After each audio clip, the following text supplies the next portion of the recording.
Чуваш патшалық университетінде спутник тыдымызыне тишкереген адылжи дөрекенжи премеш лабораторию жилже.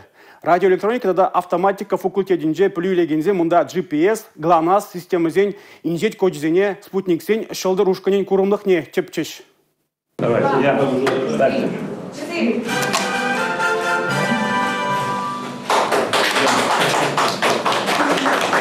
Ширамбарема шамырде спутник навигации и технологии бечила ищену загурать. Шаванбада лабораториям пальдержа уйрумах пызак. Асли были чурданчена партнерба. Республикари предприятий бе паралеучна. Шабахунда спутника навигации технологии зембе шлеген шамрак специалистем Кирля. Осталаха Алла Ильми чеваш почалах университечен. Николай Бауман ячепех зеплинигей мускаври почалах техника университечни варендигенезем. Тогда предприятие щенезем положить. Шене лаборатории Чевень ТПЖХля, спутник сень навигации бейщихыня. Малданы бир теории тележебе ишления. Компьютер ба модельзем тона волзан халливара пирен чанчан оборудование бор. Студент сенека закларах поля. Палардать радиотехника, да радиотехника системе сень кафедры инженерии Сергей Чумаров. Лаборатории учные шержеври пызык технологий для предприятий земвали. Инженерзем хадерлиме положать. Кирля полюэльме мегаполис сенека и маламарине. Широплицех калара Илья Ульянов Яджеля. Чевач почалах университета ректора Андрей Александров. Республика Галаром Вали, Юлия Дюкова, Николай Скворцов.